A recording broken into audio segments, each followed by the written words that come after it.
ಓಂ ಆನೋ ಭದ್ರಾಃ ಕೃತವೋ ಯಂತು ವಿಶ್ವತೋ ದಬ್ಧಾಸೋ ಅಪರೀತಾಸ ಉದ್ಭಿದಾಃ ದೇವಾನೋ ಯಥಾ ಸತಮಿದ್ವ್ರತೆ ಅಸನ್ನ ಪ್ರಾಯುವೋ ರಕ್ಷಿತಾರೋ ದಿವೇ ದಿವೇ.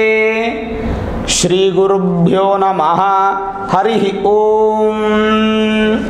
ಆತ್ಮೀಯ ಪ್ರಿಯ ಪ್ರೇಕ್ಷಕ ಮಿತ್ರರೇ, ನಿಮ್ಮೆಲ್ಲರ ಜೀವನ ಲಾಭದಾಯಕ, ಕ್ಷೇಮದಾಯಕ, ಸುಖದಾಯಕವಾಗಿರಲಿ ಅಂತ ನನ್ನ ಆರಾಧ್ಯ ದೇವಿ ಹೊರನಾಡು ಅನ್ನಪೂರ್ಣೇಶ್ವರಿಯ ಪಾದಗಳಿಗೆ ನಮಸ್ಕರಿಸ್ತಾ, ಪ್ರಿಯ ಪ್ರೇಕ್ಷಕ ಮಿತ್ರರೇ, ಕಲ್ಲುಪ್ಪು, ಈ ಕಲ್ಲುಪ್ಪಿನಿಂದ ನಿಮ್ಮ ಮನೆಯನ್ನು ಅಭಿವೃದ್ಧಿ ಹೇಗೆ ಮಾಡಿಕೊಳ್ಬೇಕು ಅನ್ನೋಂಥ ಸಂಪೂರ್ಣ ಮಾಹಿತಿಯನ್ನು ನಾನು ನಿಮಗೆ ತಿಳಿಸ್ತೇನೆ. ಈಗ ತಿಂಗಳಿಗೊಮ್ಮೆ ನೀವು ಸಂಬಳವನ್ನು ತಗೊಳ್ತೀರಾ. ಉದ್ಯೋಗ ಮಾಡುವಂಥವ್ರು, ವ್ಯಾಪಾರ ಮಾಡುವಂಥವ್ರು ಪ್ರತಿನಿತ್ಯ ಸಂಪಾದನೆ ಮಾಡ್ತಾ ಇರ್ತಾರೆ. ತಿಂಗಳಿಗೊಮ್ಮೆ ಅದನ್ನು ಸರಿಯಾದ ಸಮಯದಲ್ಲಿ ಉಪಯೋಗಿಸ್ತಾರೆ. ಆದರೆ ನೀವೊಂದು ಅರ್ಥ ಮಾಡ್ಕೊಳ್ಳಿ ವೀಕ್ಷಕರೇ, ಪ್ರತಿ ತಿಂಗಳು ನೀವು ಸಂಬಳ ತಗೊಂಡ ಮೇಲೆ ಆ ಸಂಬಳದ ದುಡ್ಡಿನಲ್ಲಿ ಮೊದಲನೇ ಒಂದು 20 ರೂಪಾಯಿ ಕಲ್ಲುಪ್ಪನ್ನು ಮನೆಗೆ ತನ್ನಿ. ಅಥವಾ ಪ್ರತಿ ತಿಂಗಳು 1ನೇ ತಾರೀಕು ಅಂತ ಇಟ್ಕೊಂಬಿಡಿ. ಸರಾಸರಿಯಾಗಿ ಪ್ರತಿ ತಿಂಗಳು 1ನೇ ತಾರೀಕು ಕಲ್ಲುಪ್ಪನ್ನು ಮನೆಗೆ ತೊಗೊಬನ್ನಿ. 1 ಪಾಕೆಟ್ ಕಲ್ಲುಪ್ಪನ್ನು ಮನೆಗೆ ತೊಗೊಂಬನ್ನಿ. ಪುಡಿ ಉಪ್ಪಲ್ಲ, ಕಲ್ಲುಪ್ಪೆ. ಕಲ್ಲುಪ್ಪನ್ನು ತೊಗೊಂಡು ಬಂದು ಅದನ್ನು ಮಣ್ಣಿನ ಪಾತ್ರೆ ಗೊತ್ತಲ್ಲ, ಪ್ಲೇಟ್ ಇರುತ್ತಲ್ಲ, ಅದರ ಮಣ್ಣಿನ ಪ್ಲೇಟ್ ಬರುತ್ತೆ, ಅಥವಾ ಪಿಂಗಾಣಿ ಪ್ಲೇಟ್, ಮಣ್ಣಿನ ಪಾತ್ರೆ ಅಥವಾ ಪಿಂಗಾಣಿ ಪಾತ್ರೆ, ಅದರಲ್ಲಿ ಪೂರ್ತಿ ಉಪ್ಪು ಹಾಕಿ ಅದನ್ನು ದೇವ್ರ ಮನೇಲಿ ಇಡಿ. ನೋಡಿ, ಈ ಒಂದು ತಂತ್ರವನ್ನು ನೀವು ಮಾಡೋದ್ರಿಂದ ಭಾಳ ವ್ಯತ್ಯಾಸಗಳಾಗುತ್ತೆ, ಭಾಳ ಅಭಿವೃದ್ಧಿ ಆಗುತ್ತೆ. ಯಾರ್ಯಾರು ಸಾಲಬಾಧೆ ಜಾಸ್ತಿ ಇದೆ, ಸಾಲ ತೀರ್ಸೋಕ್ಕಾಗ್ತಾ ಇಲ್ಲ ಅಂತ ಬಳಲ್ತಾ ಇದ್ದೀರೋ, ಯಾರ್ಯಾರಿಗೆ ದುಡ್ಡಿನ ಅವಶ್ಯಕತೆ ತುಂಬ ಇದ್ದು ಹಣ ಸಂಪಾದನೆ ಆಗ್ತಾ ಇಲ್ವೋ, ನಿಮಗೆ ಅರ್ಹತೆ ಇದ್ದರೂ ಅರ್ಹತೆಗೆ ತಕ್ಕಂತೆ ಒಂದು ಸ್ಥಾನಮಾನ ನಿಮಗೆ ಸಿಗ್ತಾ ಇಲ್ವೋ, ಯಾರಿಗಾದ್ರೂ ಕಣ್ಣು ದೃಷ್ಟಿ ಬಿದ್ದಿದೆಯಾ ಅಂಥವರೆಲ್ಲರೂ, ಇಲ್ಲಾಂದರೆ ಪ್ರತಿಯೊಬ್ಬರೂ ಇದನ್ನು ಮಾಡಬೇಕು. ಪ್ರತಿಯೊಬ್ಬರೂ ಮಾಡಬೇಕು, ಪ್ರತಿ ಮನೇಲೂ ಮಾಡಬೇಕು. 1 ಪಾಕೆಟ್ ಕಲ್ಲುಪ್ಪನ್ನು ತೊಗೊಂಬಂದು ಅದು ಮಣ್ಣಿನ ಪಾತ್ರೆ ಅಥವಾ ಮಣ್ಣಿನ ಪ್ಲೇಟಲ್ಲಿ ಅಥವಾ ಪಿಂಗಾಣಿ ಪಾತ್ರೆ, ಪಿಂಗಾಣಿ ಪ್ಲೇಟಲ್ಲಿ ಅದನ್ನು ತುಂಬ ತುಂಬಿಸಿ ಗೋಪುರದ ಥರ, ಅಂದರೆ ಪೂರ್ತಿ ಅಲ್ಲ, ಒಂಥರ ನಿಮಗೆ ಎಳ್ಳುಂಡೆ ಮತ್ತು ಇದು ನಿಮಗೆ ಗೋಪುರಗಳು ಬರುತ್ತೆ ನೋಡಿದ್ದೀರಲ್ಲ, ದೇವಸ್ಥಾನದ ಗೋಪುರ ಇದ್ದಂಗೆ ಆ ಥರ ಕ್ಲೀನಾಗಿ ಆ ಉಪ್ಪನ್ನು ಕ್ಲೀನಾಗಿಟ್ಟು ಪ್ರತಿದಿನ ಆ ಉಪ್ಪಿಗೆ ಒಂದು ಪೂಜೆ ಮಾಡ್ತಾ ಬನ್ನಿ. ತಿಂಗಳಿಗೊಮ್ಮೆ ಅದನ್ನು ನೀವು ಚೇಂಜ್ ಮಾಡಿ.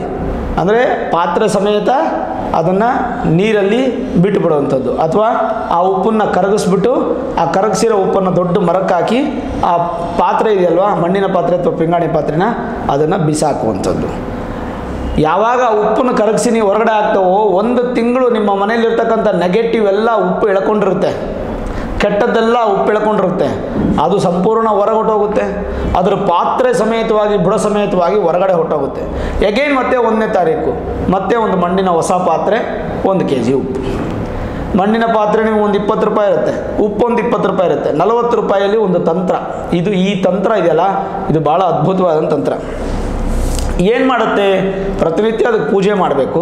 ಅದರ ನ್ಯಾಚುರಲ್ ಸ್ವಾಭಾವಿಕ ಗುಣ ಏನಂತಂದರೆ ಕೆಟ್ಟದನ್ನೆಲ್ಲ ಎಳ್ಕೊಳ್ಳುತ್ತೆ, ಋಣಾತ್ಮಕ ಶಕ್ತಿಯನ್ನೆಲ್ಲ ಎಳ್ಕೊಳ್ಳುತ್ತೆ, ಧನಾತ್ಮಕ ಶಕ್ತಿಯನ್ನೆಲ್ಲ ಹಾಗೇ ಬಿಡುತ್ತೆ. ಅಂದರೆ ನಿಮ್ಮ ಮನೆಯಲ್ಲಿ ಪಾಸಿಟಿವ್ ಎನರ್ಜಿ ಹಾಗೇ ಇರುತ್ತೆ, ನೆಗೆಟಿವ್ ಎನರ್ಜಿ ಎಲ್ಲವನ್ನು ಇದು ಎಳ್ಕೊತಾ ಇರುತ್ತೆ. ಎಳ್ಕೊಂಡು ಶೇಖರಣೆ ಮಾಡಿಡುತ್ತೆ. ತಿಂಗಳಿಗೊಂದು ಸಲ ನೆಗೆಟಿವ್ನ ಹೊರಗಡೆ ಬಿಸಾಕಿ, ಆಯ್ತಲ್ಲ. ಅಲ್ಲಿಗೆ ಮನೆ ಪಾಸಿಟಿವ್ ಇತ್ತಂದರೆ ಮನೆ ಯಜಮಾನಿ ಇಬ್ಬರು ಸ್ಟ್ರಾಂಗ್ ಆಗ್ತಾರೆ. ಇನ್ನೂ ಒಂದು ಕೆಲಸ ಇದೆ, ಇದು ಪೂಜೆ ರೂಮಲ್ಲಿ ಇಡುವಂಥದ್ದು ಒಂದಾಯ್ತು, ಅದು ಮನೆ ಒಳಗಿನ ವಿಚಾರ. ಮನೆ ಹೊರಗಿನ ವಿಚಾರ, ನೀವು ಬಾಡಿಗೆ ಮನೇಲಾದರೂ ಇರಿ, ಸ್ವಂತ ಮನೇಲಾದರೂ ಇರಿ, ಲೀಸ್ ಮನೇಲಾದರೂ ಇರಿ, ಫ್ರೀ ಮನೇಲಾದರೂ ಇರಿ, ನೀವು ಯಾವುದೇ ಮನೇಲಾದರೂ ಇರಿ, ನೀವು ಯಾವ ಮನೇಲಿ ಇರ್ತೀರೋ ಆ ಮನೆ ನಿಮಗೆ ಸೌಭಾಗ್ಯ. ಅಲ್ಲಿ ನೀವು ದೇವ್ರ ಪೂಜೆ ಮಾಡ್ತೀರಾ, ಅಲ್ಲಿ ಅಡುಗೆ ಮಾಡಿ ಊಟ ಮಾಡ್ತೀರಾ, ಅಲ್ಲಿ ನಿದ್ರೆ ಮಾಡ್ತೀರಾ ಅಲ್ವಾ. ನಿಮ್ಮದು ಏನೋ ಒಂದು 1 ಗ್ರಾಮೋ 10 ಗ್ರಾಮೋ 5 ಗ್ರಾಮೋ ಬಂಗಾರ ನಿಮ್ಮ ಭಗವಂತನ ಆಶೀರ್ವಾದ ನಿಮಗೆ ಸಿಕ್ಕೊಂಡಿದ್ರೆ ಆ ಬಂಗಾರ ಇಡೋದಕ್ಕೆ ಒಂದು ಜಾಗ ಮಾಡ್ಕೋತೀರಾ. ಇದೆಲ್ಲ ಮನೆಯನ್ನು ನಾವು ಗೃಹನ ನಾವು ಲಕ್ಷ್ಮಿ ಅಂತ ಕರಿತೀವಿ. ಅಂದರೆ ದೇವಸ್ಥಾನಕ್ಕೆ ಹೋಗಿ ದೇವರ ದರ್ಶನ ಮಾಡ್ತೀರಾ, ನಿಮ್ಮ ಮನೆಯಲ್ಲೇ ದೇವರಿಗೆ ಒಂದು ಸ್ಥಾನವನ್ನು ಕೊಡ್ತೀರಾ.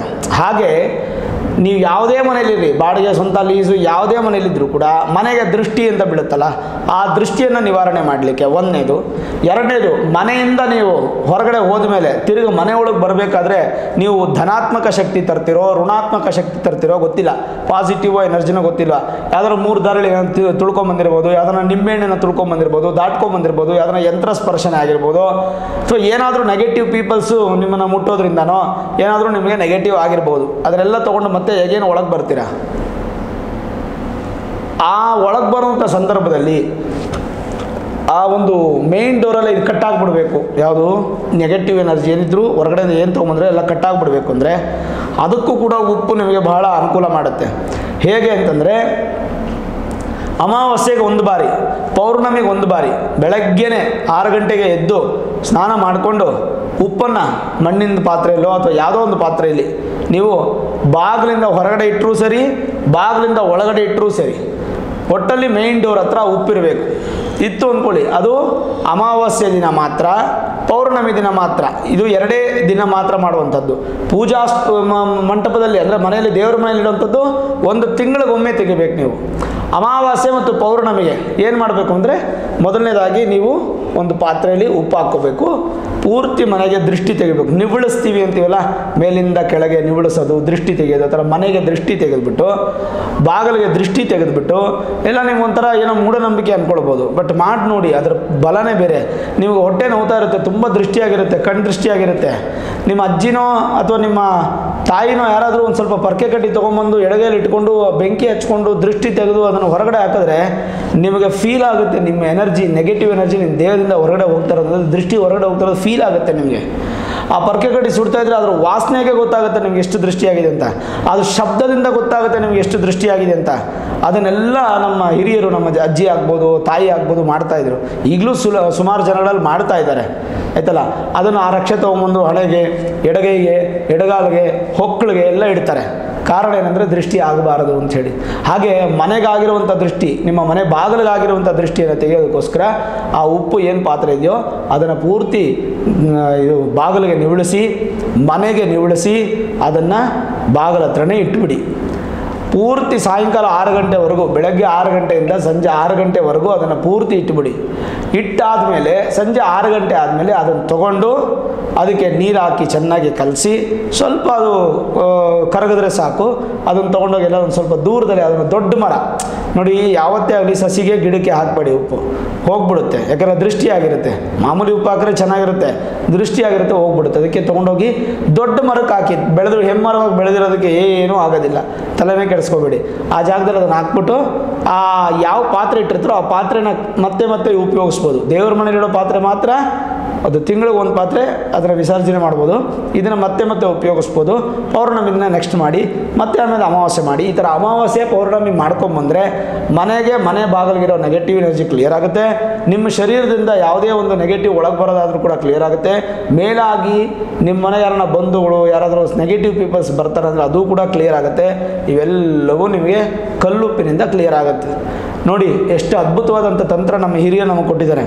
ಅದಲ್ಲದೆ ದೃಷ್ಟಿ ನಿವಾರಣೆ ಆಗೋದಾಗಲಿ, ಈ ಮಾಟಮಂತ್ರ ನಿವಾರಣೆ ಆಗೋದಾಗಲಿ, ಇದೆಲ್ಲದಕ್ಕೂ ಕೂಡ ಈ ಉಪ್ಪು ತಂತ್ರ ಭಾಳ ಚೆನ್ನಾಗಿರುತ್ತೆ. ಆಮೇಲೆ ಜ್ಞಾಪಕ ಇಟ್ಕೊಳ್ಳಿ, ಯಾವ ಕಾರಣಕ್ಕೂ ಉಪ್ಪನ್ನು ನೀವು ಯಾರಿಗೂ ಸಾಲವಾಗಿ ಕೊಡಬೇಡಿ. ಉಪ್ಪು ನೀವು ಸಾಲವಾಗಿ ಯಾರಾದರೂ ಕೊಟ್ಟರೋ ಕೆಟ್ಟ್ರಿ ಅಂತ ಅರ್ಥ, ಮುಗಿದೋಯ್ತು. ಉಪ್ಪು ಸಾಲ ಮಾತ್ರ ಯಾರಿಗೂ ಕೊಡಬಾರ್ದು. ನಿಮ್ಮ ಮನೇಲಿರೋ ಉಪ್ಪು ಯಾರೂ ತೊಗೊಂಡು ಹೋಗಬಾರ್ದು. ಅಂದರೆ ನೀವಾಗ ನೀವು ಕೊಡಬಾರ್ದು, ಯಾರನ್ನ ತೊಗೊಂಡೋದ್ರೆ ನಿಮ್ಗೆ ಅದೃಷ್ಟ. ನೋಡಿ, ನೀವು ನೋಡಿರ್ಬೋದು, ನಮ್ಮ ವೈಶ್ಯರು ಅಂದರೆ ಶೆಟ್ಟರು, ಸಾಧಾರಣ ಕೋಮಟಿ ಶೆಟ್ಟರು ಒಂದು 15-20 ವರ್ಷದಿಂದ ಇದೆ, ಈಗಲೂ ಇದೆ, ಕೆಲವೊಂದು ಕಡೆ ಅಂಗಡಿಗಳನ್ನ ಇಟ್ಕೊಂಡಿದ್ದಾರೆ. ಅವರು ಧಾನ್ಯದ ವ್ಯಾಪಾರನೇ ಅವ್ರದ್ದು, ಪ್ರಾವಿಷನ್ ಸ್ಟೋರ್ಸೇ ಅವ್ರು ನಡೆಸೋದು. ಈ ಉಪ್ಪನ್ನು ಬಂಡಲ್ ಉಪ್ಪನ್ನ ಮುಂದ್ಗಡೆ ಅಂಗಡಿ ಮುಂದೆ ಜಗಲಿಲಿ ಹಾಕಿ ಬಿಡ್ತಾಯಿದ್ರು. ಯಾವತ್ತೂ ಉಪ್ಪು ತೊಗೊಂಡು ಒಳಗಡೆ ತೊಗೊಂಡು ಹೋಗ್ತಾ ಇರಲಿಲ್ಲ. ಹಾಗಂತ ಅವ್ರು ಯಾರಿಗೂ ಉಪ್ಪು ಫ್ರೀಯಾಗಿ ಕೊಡ್ತಾ ಇರಲಿಲ್ಲ.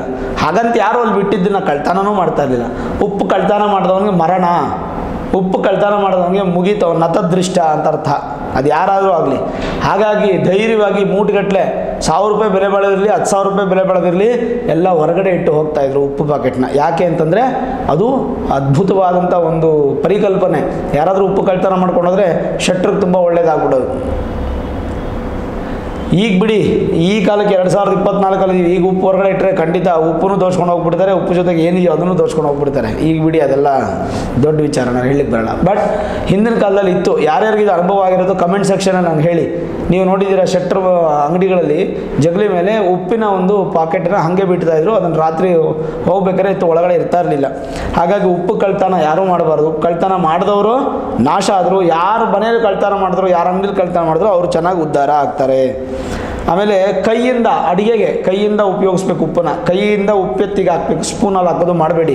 ಯಾಕಂದರೆ ಉಪ್ಪು ನಿಮ್ಮ ಕೈಯಿಂದ ಬಿತ್ತು ಅಂತಂದರೆ ವಿಷ ಕೂಡ ಅಮೃತ ಆಗುತ್ತೆ, ಯಾವುದೇ ತೊಂದರೆಗಳು ಬರೋದಿಲ್ಲ. ಸಾಲಬಾಧೆ ನಿವಾರಣೆಗೆ ಅದ್ಭುತವಾದಂಥ ಒಂದು ಪರಿಕಲ್ಪನೆ ಇದು. ಆಮೇಲೆ ಉಪ್ಪು ಅಕಸ್ಮಾತ್ ನಿಮ್ಮ ಕೈಯಿಂದ ಮಿಸ್ಸಾಗಿ ಕೆಳಗೆ ಬಿಟ್ಟು ಉಪ್ಪು ಡಬ್ಬ ಒಡೆದೋಯ್ತು, ಉಪ್ಪು ಪ್ಯಾಕೆಟ್ ಚೆಲ್ಲೋಯ್ತು, ಅದು ನಿಮಗೆ ಕಸಕ್ಕೆ ಹೋಯ್ತು ಅನ್ನೋದಾದರೆ ಅದು ನಿಮಗೆ ಕೆಟ್ಟದ್ದು, ಅಪಚಾರ ಅಂತ ಅರ್ಥ. ಆಮೇಲೆ ನೀವು ಮನೆ ಒರೆಸ್ಬೇಕಾದ್ರೂ ಕೂಡ ಒಂದು ಸ್ವಲ್ಪ ಕಲ್ಲುಪ್ಪು ಹಾಕ್ಕೊಂಡು ಮನೆ ಒರೆಸೋದ್ರಿಂದ ಖಂಡಿತ ಒಳ್ಳೆಯದಾಗತ್ತೆ. ಈ ಒಂದು ವಿಡಿಯೋಲಿ ನಿಮಗೆ ತುಂಬ ಇಂಪಾರ್ಟೆಂಟ್ ಆಗಿರೋಂಥ ವಿಷಯ ಅಂದರೆ ನಿಮ್ಮ ಶರೀರ ದೃಷ್ಟಿ, ಮನೆ ಬಾಗಿಲಿಗಿರೋ ದೃಷ್ಟಿ, ಮನೇಲಿರೋ ಕೆಟ್ಟ ಎನರ್ಜಿ ನಿವಾರಣೆ ಆಗೋದಕ್ಕೋಸ್ಕರ, ಒಳ್ಳೆ ಎನರ್ಜಿ ಬರೋದಕ್ಕೋಸ್ಕರ ಉಪ್ಪಿನ ಒಂದು ಪ್ರಯೋಗ ನಾನು ಹೇಳಿದೆ. ಅದೇ ಥರ ನೀವು ಪೌರ್ಣಮಿ ಅಮಾವಾಸ್ಯೆಗೂ ನೀವು ಮಾಡಿ ಖಂಡಿತವಾಗ್ಲೂ ಒಳಿತನ್ನು ಕಾಣ್ತೀರಾ, ಒಳಿತನ್ನು ಕಂಡುಕೊಳ್ತೀರಾ.